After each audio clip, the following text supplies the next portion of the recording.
Victor, thank you for joining us here. You were yesterday at the campaign ground in Lagos. You know, it was called the mother of all rallies. What was your impression of that rally? Well, if we say we don't expect it, we know we are lying to ourselves. Lagos is our home, the home of the obedience. Remember the Lekki toll gate incident happened in Lagos. Remember what you see today as a movement started with NSAS, and from there it snowballs to bringing the youths together, and gradually to all the frustrated Nigerians, including me, to join. So everything started in Lagos. We returned to Lagos to end our marathon campaign, which started as far back as September last year. And it's expected that it's going to be what we saw. And we are picking Lagos. Lagos is for obedience, and we're going to win Lagos.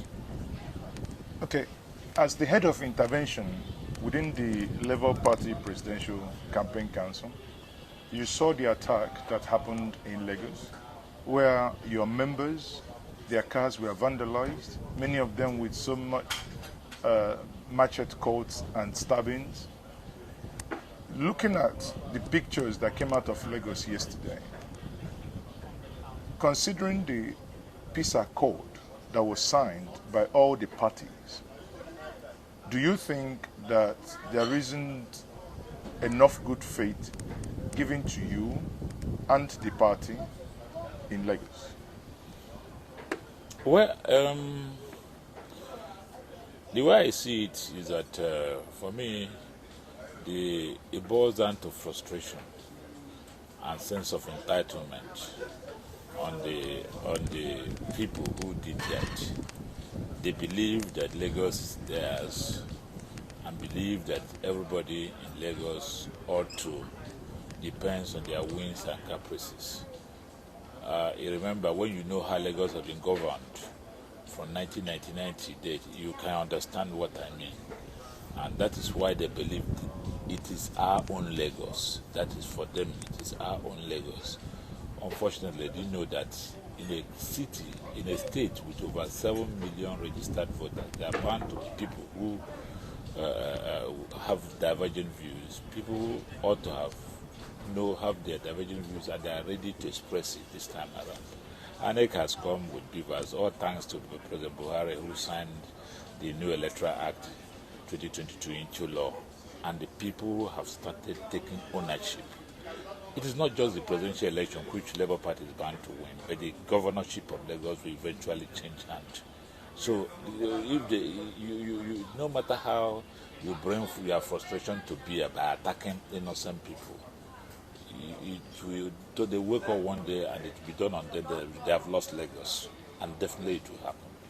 It's not about attack. You can attack one or two persons, but as the law enforcement agency, the security architecture of the country, the president commander-in-chief, to rise up to the occasion.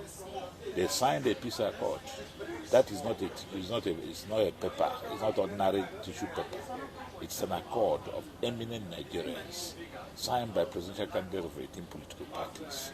The implication that thing should be binding, and if people of identify, we all know who they are. If they are not able to respect that accord, then they are not fit to and proper to contest the presidential election come February 25th.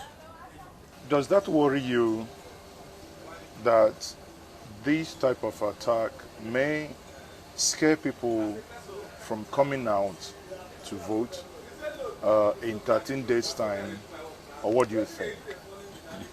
If anything, it will encourage more people to come. You see, Nigeria have risen.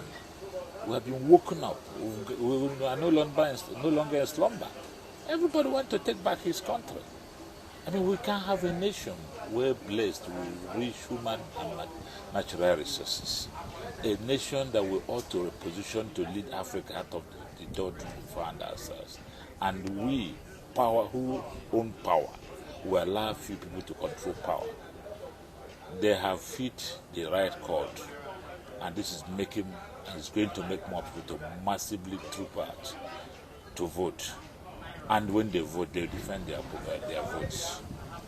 They will be surprised on what will happen on 25th. We are all determined to go all the way. Nigeria must be liberated on February 25th when we go to vote.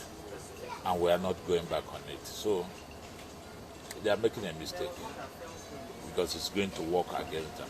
And I'm very sure it has started working against them. Thank you very much for speaking to us. You're welcome. Thank you.